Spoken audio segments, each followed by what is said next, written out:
უნდათ რომ ქუჩაში არავინ არ ლანძღავდეს, Facebook-ზე არავინ არ ლანძღავდეს, არავინ არ აგინებს, ანუ თან სული საქმეები აკეთონ და თან კომფორტში იყვნენ. ანუ დისკომფორტიც არ შეექმნა. თავზე საბნის წახურება არავისთვის არ არის სასარგებლო. ჩემთვის ყველაზე უფრო კატასტროფული, თუ შეიძლება ასე ითქვას, და აი ბოლო წერტილი იყო ტროტუარზე დგომისათვის დაჯარიმება და დაპატიმრება. კლასიკური მაგალითია, უნდა ვაკონტროლებთ, ეს არის კულტურა, მედია, სამართალი, ეკლესია და დარჩა უმაღლესი განათლება, რომლის კონტროლის მცდელობაც დაიწყო შაშა. ხო, ანუ იმანიშვილმა გადაწყვიტა, რომ ტოტალურა მას სჭირდება ტოტალური კონტროლის სისტემა. ხო, შესაბამისად ჩვენ სულ ვამბობდით ხოლმე, რომ აი საქართველოში არ გამოვა ბელორუსი, არ გამოვა აზერბაიჯანი, მაგრამ დღეს ვაკვირდებით, რომ ნელ-ნელა აქეთკენ მივდივართ და შეიძლება მშვენივრადაც გამოვიდეს. ჩვენ გვაქვს ბევრი ილუზია საკუთარი თავის შესახებ და დრო ამ ილუზიებს დავემშვიდობოთ. ნახოთ, მინდა გითხრათ პროპაგანდაზე, რომელიცაც ყველაზე კარგად ამუშავებს ქართული ოცნება. ისინი უბრალოდ ძალადობის სამხალისებლები არიან დღეს. სიგურვილის გამღივებლები არიან. ისინი არიან პროპაგანდის მსახურები. და შესაბამისად ეს ადამიანები ცუდად გავონდეს, მაგრამ ყველაფერზე ხელის მომწერნები არიან. და ესეთი ადამიანები არიან არა მარტო მედიაში, ესეთი ადამიანები არიან ყველა ინსტიტუციაში. მოგესალმებით, მე ვარ ჟურნალისტი მერაბ მეტრეველი და ეთერშია გადაცემა პოლიტქალაქი. რომ წარმოვიდგინოთ, როგორ ქვეყანაში ვცხოვრობთ. ვცხოვრობთ ქვეყანაში, სადაც ჟურნალის 14 ძღლით სვამენ ციხეში ბილდ სიტყვაობისთვის. კომიკოს მსახიობს ქუჩაში ხვდებიან და ცემენ მწერალზე შეიძლება არც თუ კარგი ხუმრობისთვის. აქტივისტ გიორგი ახობაძეს 25 დღით სვამენ ციხეში იმის გამო, რომ მან შეაგინა ნარკოტიკების ჩამდებ პოლიციელებს. ან კონკრეტულ პოლიციელს კი არ შეაგინა, ვიდრე ზოგადად, ვინც ნარკოტიკებს უდებს ხალხს, ამ პოლიციელებს შეაგინა და ამის გამო 25 დღით ციხეში გაუშვეს. ქალბატონი დააჯარიმეს 5000 ლარით ბიძინა ივანიშვილის დაწყევლის გამო. როგორ მივედით აქამდე? რა ქვეყანას ვაშენებთ და სად არის გამოსავალი? ამ თემებზე ვისაუბრებთ დღეს გადაცემაში და ჩვენი სტუმარი იქნება ფსიქოლოგი, თესეუს პროფესორი მარინე ჩიტაშვილი.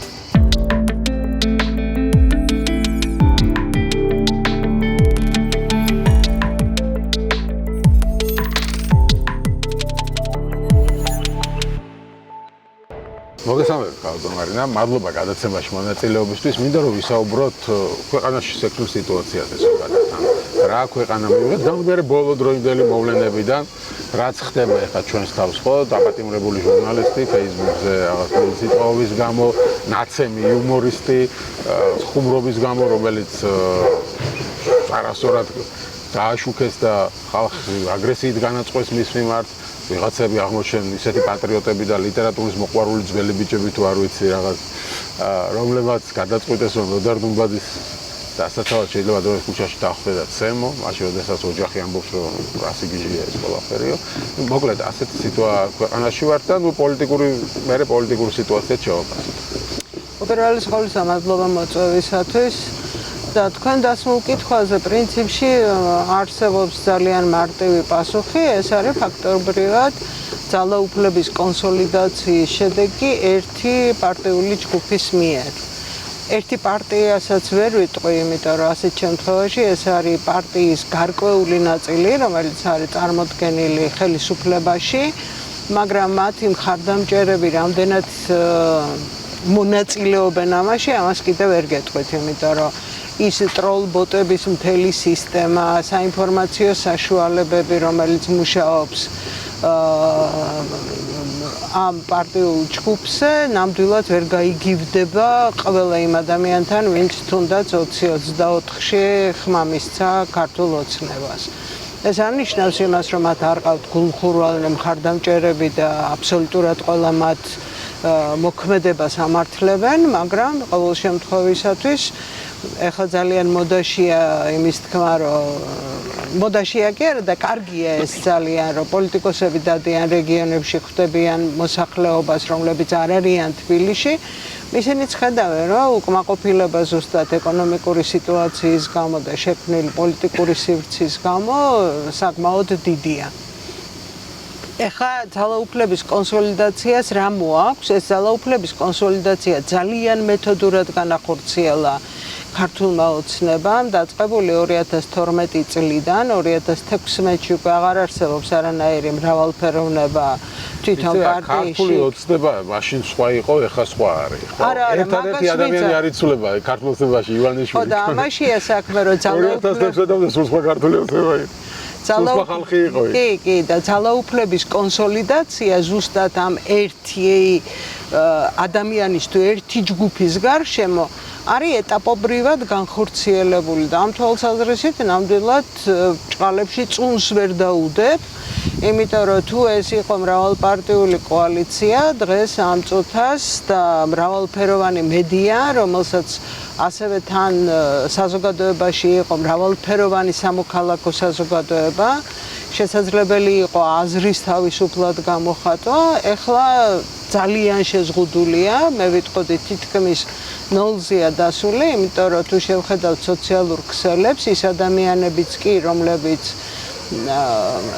აშკარად გამოხატავდნენ უკმაყოფილებას, მათი მოზომილი, ასე ვთქვათ, მინიშნებებით ნათქვამი უბრალოდ ასე ვთქვათ, გამგებმა უნდა გაიგოს. ხო, აი გუში მაგალითად გიორგი ახობაძე გაასამართლეს 25 დღით პატიმრობა მიუსაჯეს და ერთ-ერთი რაც ჰქონდა წაყენებული ბრალი იყო, რომ ვიღაცას უწოდა მონა ანუ მარტო გინებაზე აღარ არის. არა. ხო, 25 დღე მას კიდე იმისთვის მიუსაჯეს, რომ ზოგადად შეაგინა ჩამდე პოლიციელებს, ან კონკრეტული პოლიციელისთვის არ შეუგინებია, ანუ მის ნარკოტიკებს უდებს ხალხს, იმათი დედაო და ამაზეც გაასამართლეს. ანუ ვერ მივხვდი ახლა აღიარებენ რომ ყავთ ეს ჩამდები პოლიციელები და იმათ რატო შეაგინებო თუ რა აი რა და პლუს ერთ-ერთი გვერდითი ბრალდება იყო რომ ვიღაცას ფეისბუქზე მოუნა ანუ ხალხს აქამდე ეგონა რომ მარტო რაღაცა ბილწიტყვაობისთვის შეიძლებოდა შენ დაეჯარიმებინი ან ციხეში გაიშვი და აღმოჩნდა რომ არა რა თქმა უნდა ეს არ ესე შეურაცხყოფად ითვლება კი იმიტომ რომ ხალი და დააჯარიმეს უკაცრავად რომ გაწყვეტინებთ ივანიშვილის დაწევლის გამო წყევლად აკრძალულია ყველაფერი აკრძალულია, რაც მიმართულია თვითონვე გააკეთეს ეს განცხადება, რომ უნდა გესმოდეთ, რომ ნებისმიერი გადაბრუნებული პერიფრას ვაკეთებ. გადაბრუნებული სიტყვა ხელისუფლების პატრიარქის მიმდინარე პოლიტიკური კურსის მიმართ ეს არის დასჯადი. შესაბამისად, თუ მე ახლა ვიტყვი, რომ მე ეს არ მომწონს, მე ვექცევი ამ დასჯადის კატეგორიაში, იმიტომ რომ არ მოწონება გულისხმობს იმას, რომ არ გვეთანხმები. და შენთვის ეს პოლიტიკური კურსი, ან კიდევ პოლიტიკური სიტუაცია არის სრულიად მიუღებელი. ამიტომ ამაში გინების და ბილწიტყვაობის გავარდა შევა ყველა ის ზედსართავი მეტაფორა, რომელიც თქვენ შეგიძლიათ გამოიყენოთ და პარალელურად აი ეს რაც თქვით, რომ ესე იგი აღიარებითი ჩვენება გამოდის, რომ არიან ესეთი პოლიციელები, კი გამოდის ეს აღიარებითი ჩვენება, მაგრამ ვისთვის, ხო? ის ვისთვისაც ეს აღიარებითი ჩვენება, ის არის დარტყმის ქვეშ. ანუ მის მიმართ ხორციელდება, ასე ვთქვათ, ზეწოლა. თუ ვინმეს გონია, რომ ეს ზეწოლა ასე ვთქვათ, გააქრობს დაგროვილ წინააღმდეგობის მუხტს, ეს არის აბსოლუტურად ტყუილი, იმიტომ რომ ასეთ შემთხვევაში თუ მე არ მეძლევა გარეთ გამოვიტანო ის, რასაც ვფიქრობ, ეს ყველაფერი გროვდება შიგნით, გადაიქცევა მერე აგრესიად, რომელიც ერთბაშად იფეთქებს, როგორც კი, ასე ვთქვათ, თუნდაც პატარა, როგორ რა თქვა, ნაპერწკალი გაჩნდება ამის. ხო, დახურ ჭურჭელში რო ადუღებ წყალს, თუ ორთქლის გამოშვების საშუალება არ არის და ჭანჭიკებს უჭერ, რაც მეც უჭერ, მით უფრო მეტი შანსია რომ მე ის აფეთქე. კი, და ამისი გამოცდილება სრულიად უახლოეს წარსულში გქონდა საბჭოთა კავშირის დაშლა გამოიწვია ზუსტად ამ შინაგანმა მთელი ქვეყნის მასშტაბით დაგროვილმა, როგორ რა ვთქვა, უკმაყოფილებამ. ხო, მაგრამ აქ ახლა ჩვენ ხედავთ რას, რომ ხელისუფლების წარმომადგენლებს ივანიშვილს უნდა რომ ის პოლიტიკა, რასაც ატარებენ, გაატარონ ისე, რომ მათ მიმართ აგრესიაც კი არ წამოვიდეს. ანუ დისკომფორტი არ შეექმნათ უბრალოდ, ან მათ ასე ვთქვათ ივანიშვილის გუნდის წევრები დავარქვათ, თუ მისი არ ვიცი ხელის ბიჭებს ეძახის ზოგი არ ვიცი რას ეძახის, ანუ ამ ხალხს უნდათ რომ რაღაცას რო გააკეთებენ ივანიშვილის დავალება შეასრულებენ, მორიგ რაღაც ისეთ კანონს მიიღებენ, რომელიც ხალხს გააღიზიანებს ან ჭანჭიკებს კიდევ უფრო მოუჭერს, უნდათ რომ აი ქუჩაში არავინ არ ლანძღავდეს, Facebook-ზე არავინ არ ლანძღავდეს, არავინ არ აგინებს, ანუ თან ცუდი საქმეები აკეთონ და თან კომფორტში იყვნენ. ანუ დისკომფორტიც არ შეექმნათ. და ამას ემსახურება ხო ეს ყველაფერი, რომ ანუ ჩვენ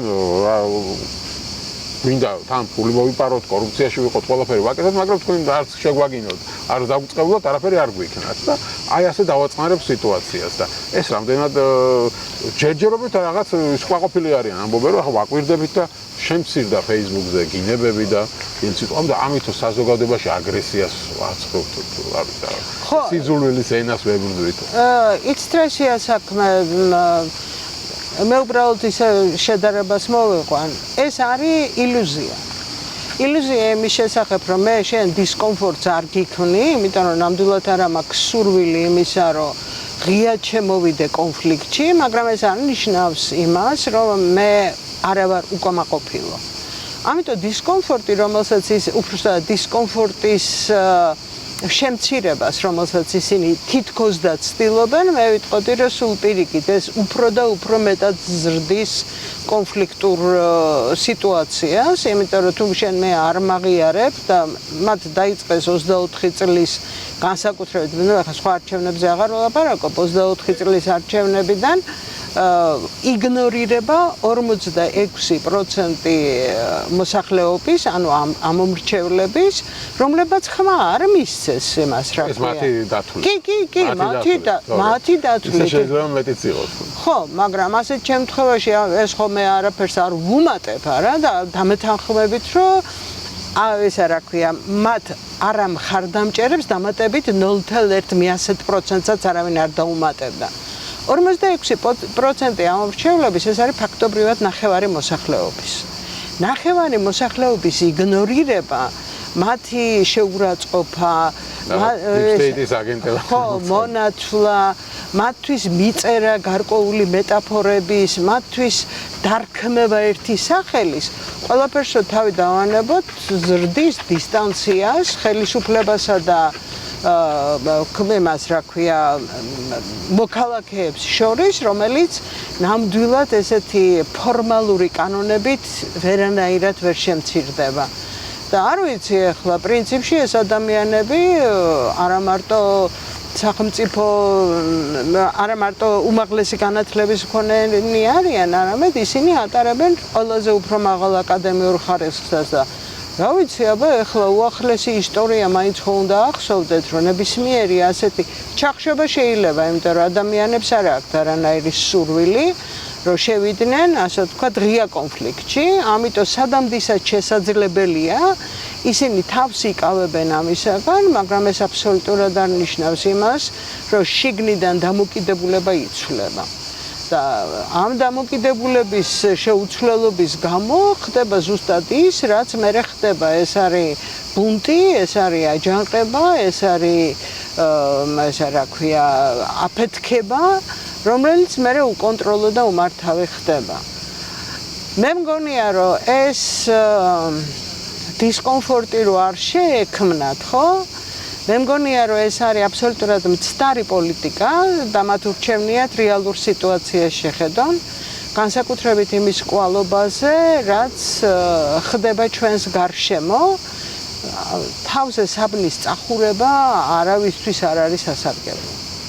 ხო, ეს საინტერესოა ხა ეგ ყველაფერი როგორ დამთავრდება, ხა ჩვენ კი ვიცით თქვა როგორ თავდება ზოგადად, მაგრამ ნუ ხელისუფლებას როგორც ჩანს იმედი აქვს, რომ უკვე ისე მოუჭირა ეს ჭანჭიკები, რომ ქართველი ხალხი წინააღმდეგობას ვეღარ გააწევს, ის წინააღმდეგობა გატეხა რაც იყო და ეხლა შეუძლია კიდევ უფრო შორს და შორს წავიდეს.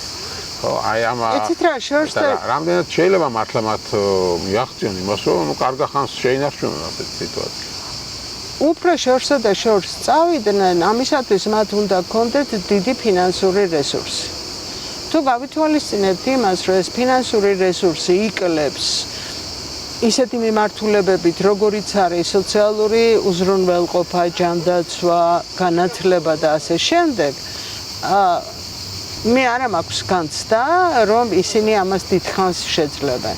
არსებობს თუ არა ფინანსური რესურსი, რომელიც მათ მოუწევთ, რომ ამაში ჩადონ, ჩემი აზრით არსებობს, მაგრამ რამდენად მოუნდებათ, რომ ამაში ჩადონ, ეს მე არ ვიცი და არა ვარ ამაში დარწმუნებული, განსაკუთრებით იმის ყვალობაზე, როდესაც შტატებმა უკვე მიიღო ეს გადაწყვეტილება, მე მისი რა ქვია, განიხილოს და სერიოზულად შეისწავლოს აგენტურული ქსელი ერთი და მეორე ნახოს თუ რამდენად ემსახურება ჩრდილოვანი ეკონომიკა და არა ღია ეკონომიკა, ჩრდილოვანი ეკონომიკა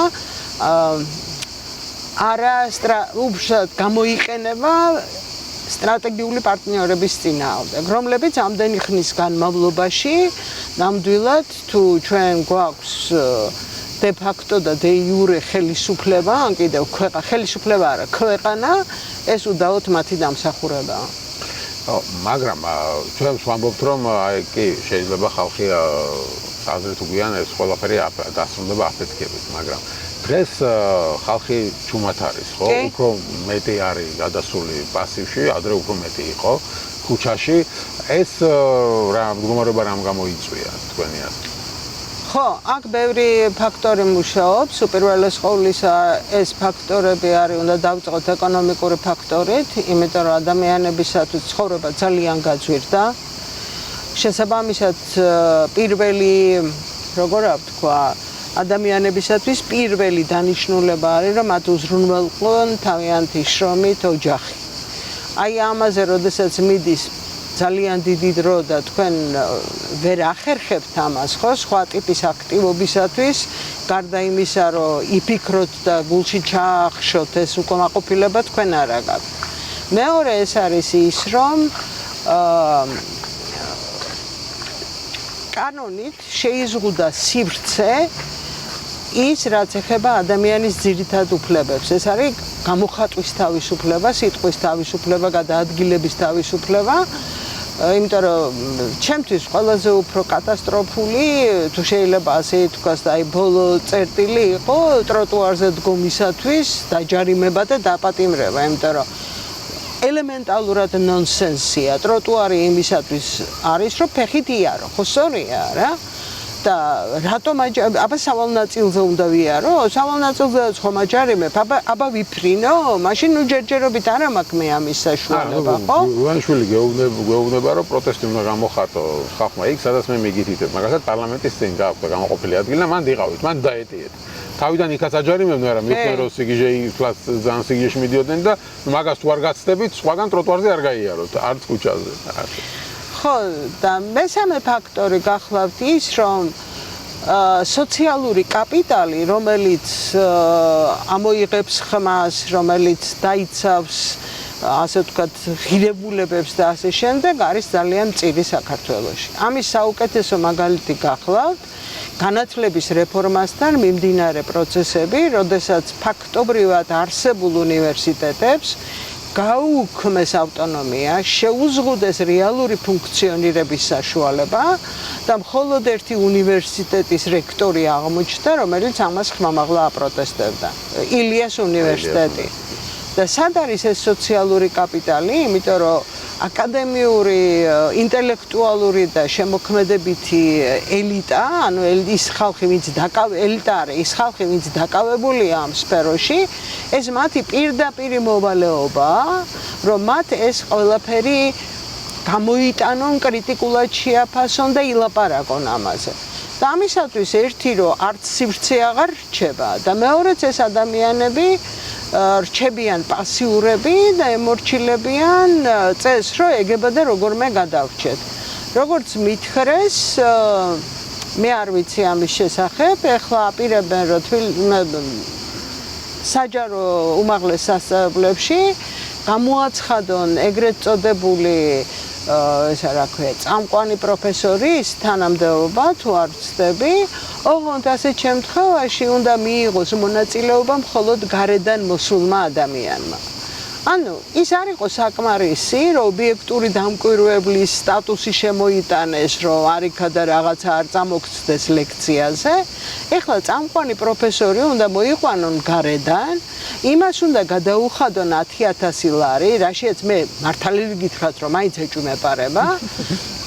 იმიტომ რომ ასეთ შემთხვევაში, და აი ეს ფული უნდა იყოს დახარჯული იმაზე, რომ სრულად გაკონტროლდეს ეს სივრცე. ანუ ვიყოთ იდეოლოგიური, კი არა, როგორ ვთქვათ, პარტიული პროპაგანდის გამტარებლები. აი ამას რატო არ აპროტესტებს აკადემიური სივრცე, არ ვიცი. ხო, ამასო არა მარტო აკადემიური სივრცე, აკადემიური სივრცეთა სტუდენტებიც, რომლებიც ადრე ქუჩაში იყვნენ, ისინიც გაქნენ. ანუ თითქოს ხელს უნდა მოახერხა, რომ ყველგან ყველაფერი ჩაახშო და გააჩუმა. სტუდენტებთან მიმართებაში მე მხოლოდ ერთი რამის თქმა შემიძლია გითხრათ. სტუდენტები არ არიან ჩვეული ხანგრძლივ პროტესტის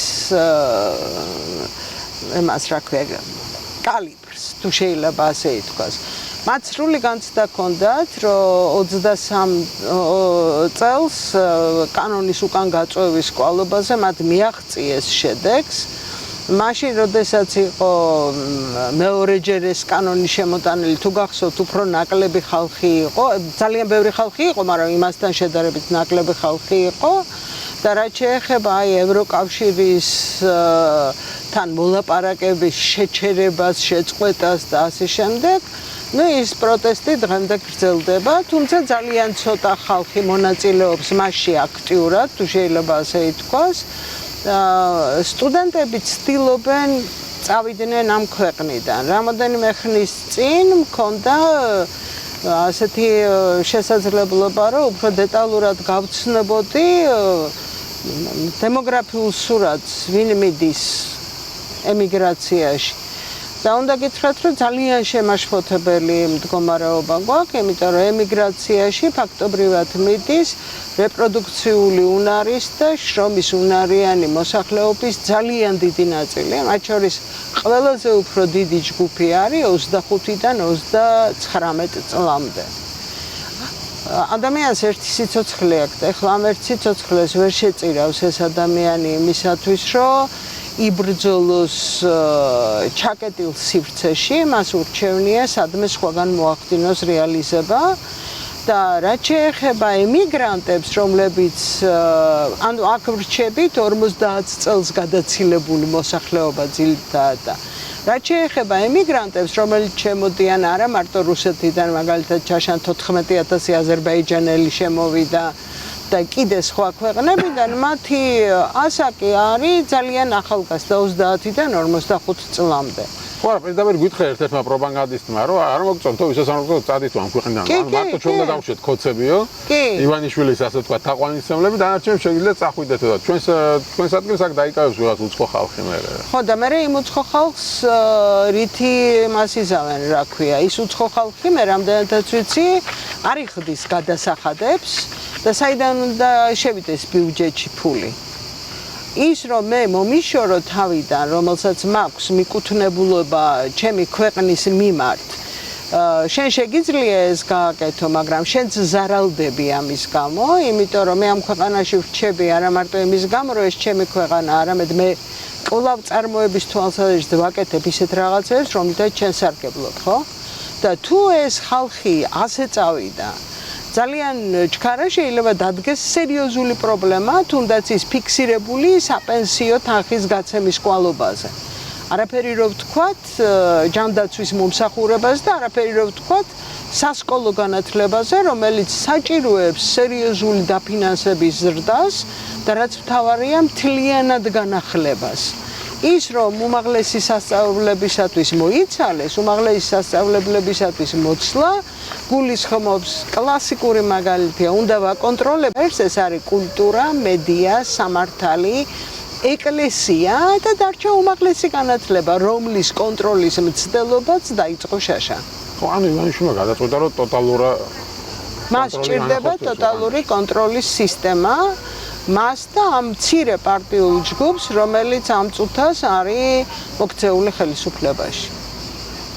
ხო, შესაბამისად ჩვენ სულ ვამბობდით ხოლმე, რომ აი საქართველოში არ გამოვა ბელორუსი, არ გამოვა აზერბაიჯანი, მაგრამ დღეს ვაკვირდებით, რომ ნელ-ნელა აქეთკენ მივდივართ და შეიძლება მშვენივრადაც გამოვიდეს.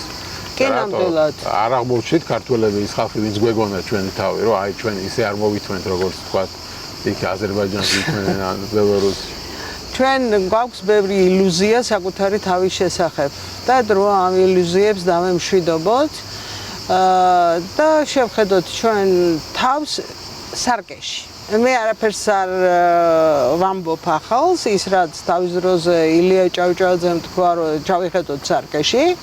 მე მგონი ჭავჭავაძეც იმიტომ გავისტუმრეთ იმ ქვეყანას, რომ სარკეში ჩახედვა არ გვინდოდა და აი ეს სარკეში ჩახედვის დრო ჩემი აზრით არის ეხლა. ჯერ კიდევ არის შესაძლებელი რაციონალური, პრაგმატული და ადამიანებზე ორიენტირებული პოლიტიკის გატარება. დიდ ქვეყნებს აქვთ, ანუ მე ვგულისხმობ ტერიტორიულად მრავალრიცხოვანი მოსახლეობის მქონე ქვეყნებს აქვთ თავიანთი პრობლემა. იქ ძალიან ძნელია ინსტიტუტების შექმნა, ხო? ისეთი, რომელიც კარგად მუშაობს, ეფექტურია და ამ შემდეგ. პატარა ქვეყნებს ეს უპირატესობა აქვს. და აქ რა ხდება? ყველა არსებული ინსტიტუციის მოსპობა იწყება. აი ეს არის ძირითადი პრობლემა. იმიტომ რომ აღარ არსებობს ინსტიტუცია, რომელიც მუშაობს თავისი მიზნების შესასრულებლად. ამას არათუ წინააღმდეგობას აღარ უწევს ქართველების ნაწილი. ქართველების ერთი დიდი ნაწილი ტაშს უკრავს. ერთი კაცის ტოტალურ კონტროლს და ყველგან მმართველობის ამყარებას ტაშს უკრავს. ეს რა ფენომენია? ეს არის ზუსტად იმ ილუზიის გაგრძელება, რომ ერთმა იცის ყველაფერი და ერთს შეუძლია, ანუ მესიანიზმის პაროდია, თუ შეიძლება ასე ითქვას, რომ ერთმა შეიძლება გადაწყვიტოს ყველაფერი, ერთმა იცის ყველაფერი და დანარჩენებმა არაფერი არ იციან და ამის მეორე ეტაპია, როდესაც იქმნება ნარატივები, იგივე deep state-ის შესახებ, იგივე კონსპირაციების შესახებ, მტრის ხატის შესახებ, მასონების შესახებ, დიდი ხანი არ უხსენებიათ. იგივე ისინი რა ქვია, ყურში ჩამჩურჩულა მე ვიღაცამ და მე ვიცი, რადგან იმას ჩარჩურჩულეს, ახლა ტყუილს ხო არ იტყვის.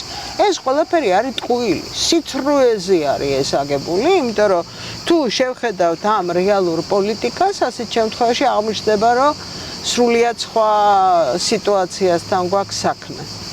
ხო, და ნუ რიად ამბობენ ახლა მაგასაც ყობახიძე, როცა დასავლეთთან არ არის ურთიერთობა დალაგებული, ხო, ევროკავშირთან, ამერიკასთან, პირდაპირ ამბობს, რომ აზერბაიჯანს თუ ელაპარაკებით, ჩვენ რატო არ ველაპარაკებით? ან მათი როლ მოდელი გახდა აზერბაიჯანი, იქაც ხო არის ავტორიტარიზმი და ჩვენ რა დავაშავეთ ახლა? ხო, იმას თუ ელაპარაკებით. ხო. აზერბაიჯანს თავისი რესურსები აქვს, რომლის კვალობასდაც მას ერთის მხრივ შეუძლია ავტორიტარული რეჟიმი კონდეს და მეორეს მხრივ მას შეუძლია სერიოზულად ივაჭროს ამ რესურსებით. ჩვენ არა გვაქვს ესეთი რესურსები, ამიტომ თუ ალიევს ელაპარაკებით, ეს არ ნიშნავს, რომ ისინი ავტორიტარს ელაპარაკებიან მხოლოდ. ასეთ შემთხვევაში პრაგმატული პოლიტიკა მაგას ნიშნავს, რომ ორი მხრივი სარგებელი იყოს. ხდება, რომ აი მას აქვს ნავთობი, ჩვენ გვაქვს გეოგრაფია, ჩვენზე უნდა გაიაროს ყველაფერი და ამიტომ გინდა არ გინდა დაგველაპარაკებით. ძალიან დიდ ბოდიშს ვიხდი, მაგრამ ეს გეოგრაფიული მდებარეობა მის შემდეგ რაც ემისი რა ქვია ყარაბაღის კონფლიქტის დასრულების შემდეგ, როდესაც შტატებმა განაცხადა, რომ ის 100 წლით იღებს ზანგეზურის კონტროლს, გულისხმობს იმას, რომ თქვენი ტერიტორია არ არის ერთადერთი, რომელზედაც შეიძლება ჩვენ აქცენტი გავაკეთოთ. არავის არ დაუყენებია საკითხი მაგალითად, რომ გიუმრიდან გაიყვანეთ სამხედრო ბაზა, იმიტომ რომ ასეთ შემთხვევაში ლაპარაკი არის კავკასიის როგორც ერთი რეგიონის და ძალიან ძნელი წარმოსადგენია, რომ ეს მარტო საქართველო იყოს ამაში, კავკასიის როგორც რეგიონში ინტერესების, ასე ვთქვათ, წარმოდგენაზე. ხო, აზერბაიჯანი იმიტომ ვახსენე, რომ რადგან მათი ასე ვთქვათ, მისაბაძ მაგალითი გახდა ეს აზერბაიჯანი, შეიძლება ამასაც იყოს ივანიშვილის წოდება, როგორც იქ არის დინასტიური მმართველობა მამიდან შვილზე, ხა ცოტნე ივანიშვილი გამოაჩინეს და შეიძლება საქართველოში მივიღოთ ეს მოდელი, რომ რაღაცა დინასტიურ მმართველობასაც შეეგუოს ქართველი ხალხი, როგორც აზერბაიჯანში ხდება. აქამდე მივიდე? ვერ გეტყვით, იცით, მე მგონია რომ აქამდე მაინც ვერ მივალთ, იმედი გაქვს. არა, იმედი არა, უბრალოდ მე ამის როგორ ვთქვა, ამ არგუმენტის უკან დგას ისეთი რამ, რომ არც ბერა და არც ცოტნე ივანიშვილები არ წარმოადგენენ პოლიტიკაში განათლებულ ადამიანებს. აი, ცოტნეს ახლა ავარჯიშებს, ასე ვთქვათ, ხო? უფროსი ვაჟიშვილი, რომელსაც აქვს დამთავრებული პოლიტიკის მეცნიერებები საფრანგეთში, აი ეს ადამიანი საერთოდ არ ჩანს. ის არ ჩანს. ბერას არ აღმოჩნდა სურვილი, მაგრამ ეს პატარა როგორ ჩანს, რაღაც უფრო იწევს ამისკენ, იმიტომ რომ თვითონ გამოდის, იღებს ახალგაზრდულ შეხვედრებში მონაწილეობას, თითქოს კეთილი პოლიციელის როლს თამაშობს, აი ძალადობა არ გვინდა, მოდი დავასრულოთ. და რაღაც აი ასე პოზიციონირებს. ეხლა არც ბერას და არც უფროს შვილს ამდენი არ ვლაპარაკია პოლიტიკაზე, როგორც ეს პატარა ლაპარაკობს. ამას აშკარად ინტერესი აქვს ამისი. კი ბატონო, აშკარად თვითონ კი უარყოფს, მაგრამ. არა, კი ბატონო, შეიძლება მას ჰქონდეს ინტერესი, იმიტომ რომ ასეთ შემთხვევაში ის ძალიან ახალგაზრდაა და ისე როგორც ყველა ახალგაზრდას აქვს იმედი მე ამას შევცვლი. ანუ მას რაღაცა ცვლილება უნდა, რა ცვლილება უნდა, მე არ ვიცი. ან შეიძლება უბრალოდ მამამისის პროექტი, ასე ვთქვათ.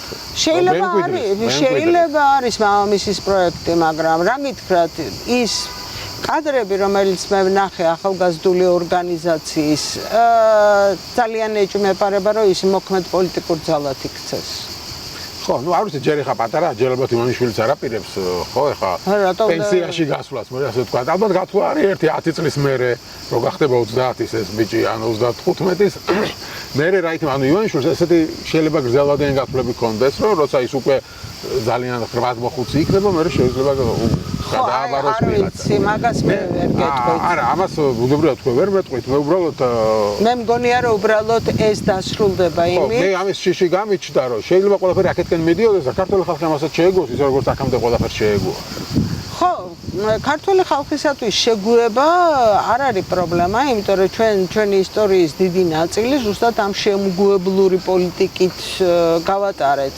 მაგრამ მე უბრალოდ მგონია, რომ რესურსები ამოწურვადია და ასეთ შემთხვევაში ისინი ავტორიტარულ რეჟიმს არარესურსულ ქვეყანაში დიდი ხნით ვერ შეინარჩუნებენ. ხო, ნუ ეგეც შეიძლება რა თქმა უნდა, ეგრე მოხდეს. მე უბრალოდ მინდა გითხრათ პროპაგანდაზე, რომელიცაც ყველაზე კარგად ამუშავებს ქართული ოცნება და ჩვენ დავიწყეთ ახლა იმ ამბით, რომ აი როგორც ცემეს კომიკოსი, ხო? მაგრამ სანამ მას ცემდნენ, მანამდე ერთი კვირა მიდიოდა ესე თქვენ მედიით და პროპაგანდით ეს ველის დამუშავება, რომ ეს კაცი არის მტერი, საზიზღარი ნოდარ დუმბაძეს შეაგინა, ერთხელ მეორებს სულ სხვა რაღაცაზე იყო იქ ხუმრობა, მაგრამ შეიძლება არ მოგწონდეს ეს ხუმრობა ცუდი იყოს, ეს სხვა საკითხია, მაგრამ ხუმრობის გამო ადამიანს. მაგრამ ეს ხო ესე არ ყოფილა სპონტანურად. ეს მომზადება დაიწყო მთელი მანქანა ამუშავდა, იმედი, რუსთაველი, პოსტივი, ხო სიუჟეტებს უძღვნა, წარმოგიდგენთ ახლა ახალი ამბავი რომელ ქვეყანაში შეიძლება გახდეს ახალი ამბავი ტელევიზიების მთავარი გამოშვებებისთვის, რომ ვიღაც იუმორისტმა სადღაც პოდკასტში რომელიღაცა მწერალზე ცუდი რამე თქვა. ხო, ანუ ეს ხო იყო ახლა მიზანმიმართული მუშაობა და ამათ როლზე, ამ მედიების როლზე, იმ ჟურნალისტების როლზე, აი, რას აკეთებენ ეს? ესე იყო უბრალოდ ძალადობას ახალისებენ, მახსენდება 37 წელს, უბრალოდ ახლა დახრეტა არ არის. თორე 37 წელში თქვა ხდებოდა, წერლებს სანამ დაიჭერდნენ და დასახრეტად გაამზადნენ, მანამდე მიდიოდა კრიტიკა იქ საბჭოთა პრესაში, დაქირავებული კრიტიკოსები, რავი, ბესოჟღენტი და სხვები დადღებოდნენ, გათათხავდნენ, ჯავახიშვილს ჩადებდნენ მიწაში, მომზადება ველი, რომ ეს მტერია და მერე უკვე მარტივად მტერი რო არის, მისი მერე ცემა შეიძლება თუ ჯერ მადლობა ხვერს დახრეტა არ არის, მაგრამ თუ იქნება დახრეტად შეიძლება და ასე შემდეგ. აი ამას ემსახურება ეს ხალხი და თუ არ ესმის ამ ხალხს ეს ყველაფერი. რას აკეთებენ? ჩემი კოლეგებზე ვლაპარაკობ, რომლებიც ამ ხალხს აკეთებენ. ხო, ბატონო, ალბათ ეს უფრო იმათ უნდა გითხოთ, რას აკეთებენ, მაგრამ შემიძლია გითხრათ ესეთი რაღაცა, რომ ის რომ აგიტაცია მიმდინარეობს, მაგას კიდევ ერთი ეგ არის იმ ჩარჩოში, ვინც ჩემთან არ არის, ჩემი მტერია. პირობას გაძლევთ, რომ ნოდარ დუმბაძის ხუმრობა არაფერ შუაში არ არის. ნოდარ დუმბაძე ასეთ შემთხვევაში გამოყენებულია როგორც ერთი კონკრეტული ფიგურა და ავტორი და ნოდარ დუმბაძის მიმართ გამოთქმული რაღაცა ფრაზა არის გამოყენებული იმისათვის, რომ ამ ადამიანის მიმართ, კომიკოსის მიმართ, რომელსაც შეიძლება სხვა დროს ბევრად უფრო სერიოზული განცხადებები აქვს გაკეთებული არაკომიკურ ასე ვთქვათ ჟანრში. იმიტომ რომ ის იყო ოპოზიციურად განწყობილი აქტივისტი და ოპოზიციურად განწყობილი აქტივიზმის გამო გაილახა ის. თუმცა ეს არის გაყიდული როგორც შეფუთული, რომ მან შეურაცხყოფა მიაყენა დიდ ქართველ მწერალს.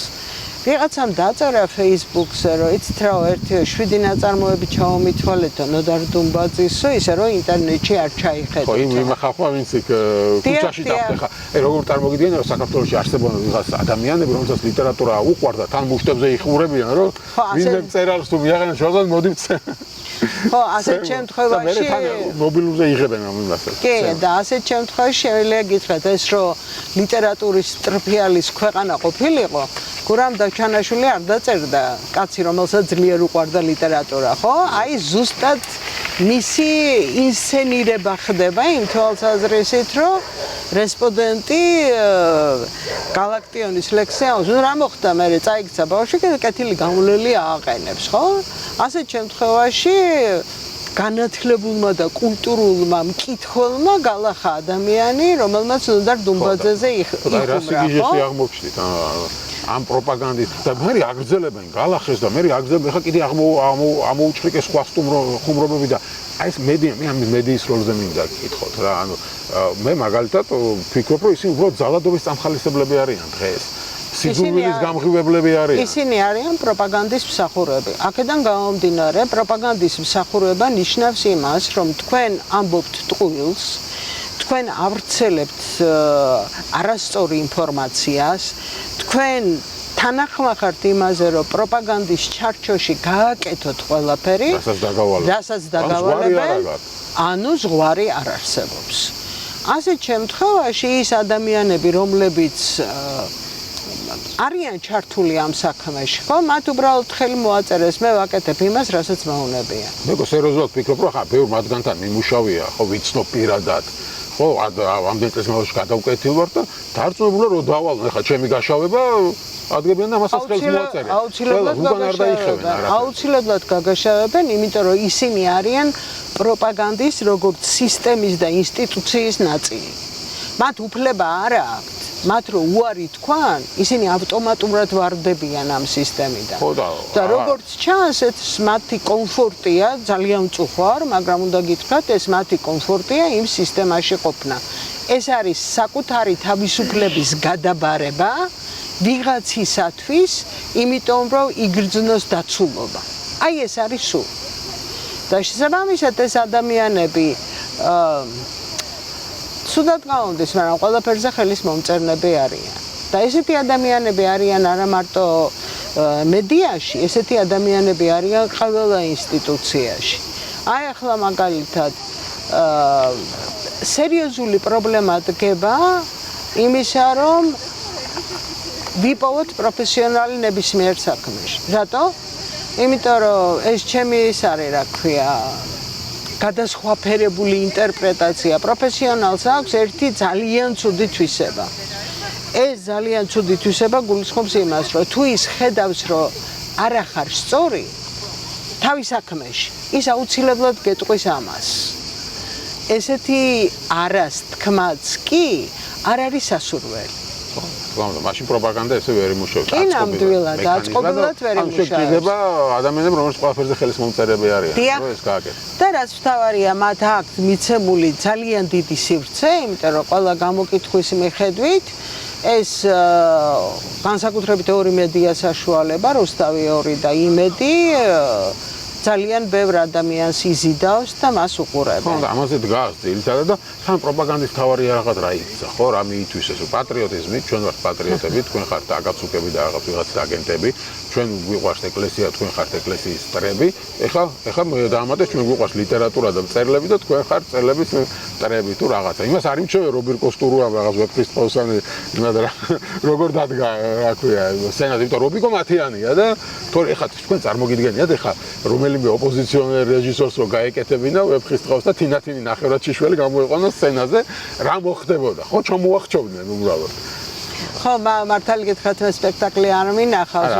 რა კადრები რაც ნახე, ამაზე ლაპარაკობ, თორე. არ მინახავს. მე პირადად, ხო, სულად თავისუფლებას ვანიჭებ ყველას რეჟისორი თავისუფალი, მაგრამ მათი გადმოსახედიდან ვუყურებ ამას. ეხლა წარმოვიდგინო უბრალოდ, რომ რომელიმე ოპოზიციონერ რეჟისორს, ოპოზიციონერს გაეკეთებინა ეს.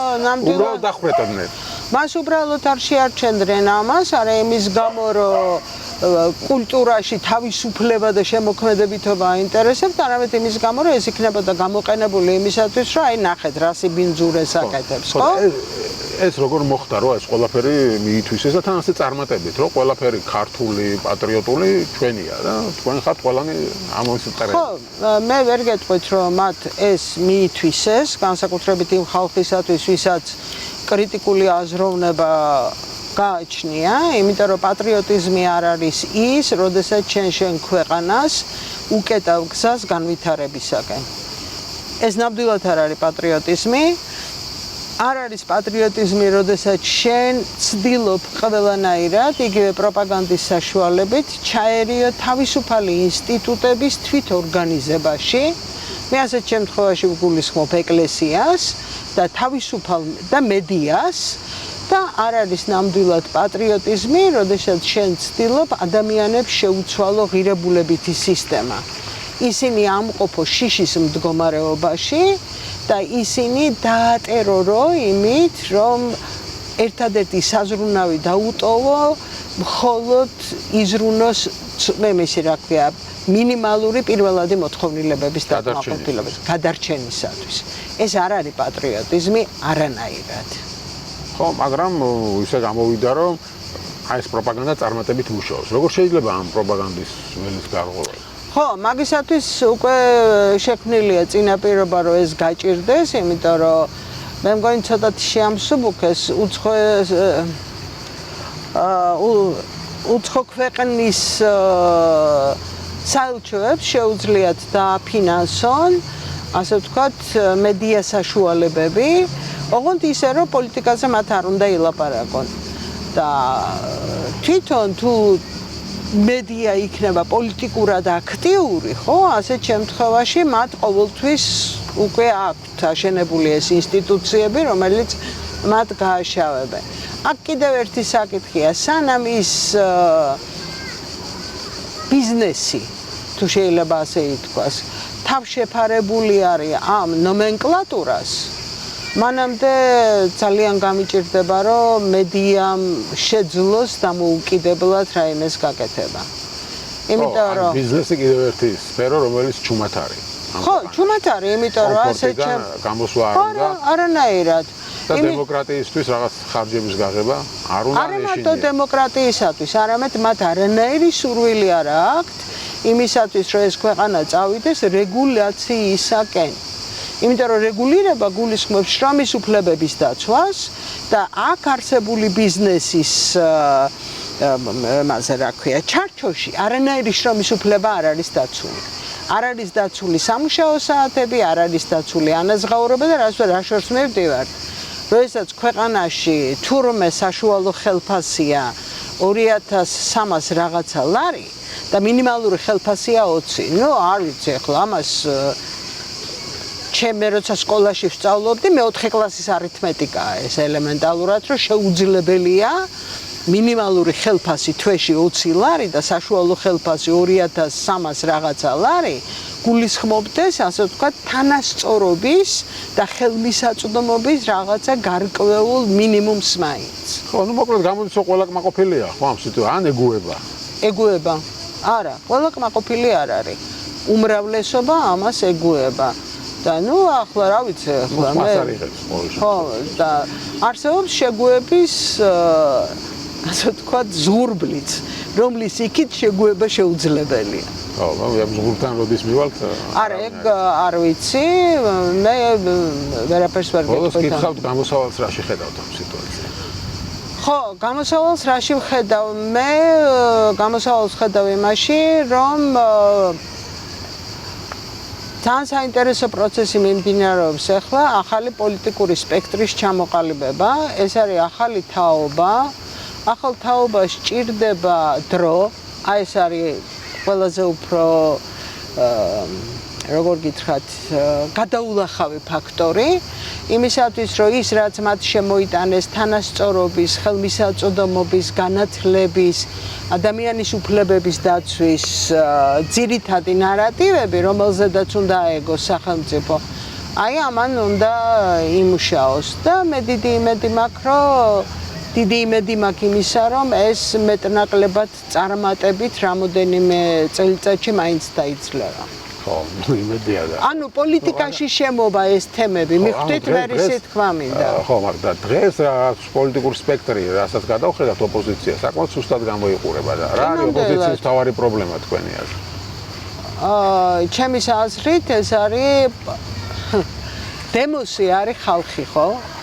და თუ შენ გაწყვეტილი გაქვს კავშირი დემოსთან, ასეთ შემთხვევაში შენი პოლიტიკა დგას თიხის ფეხებზე.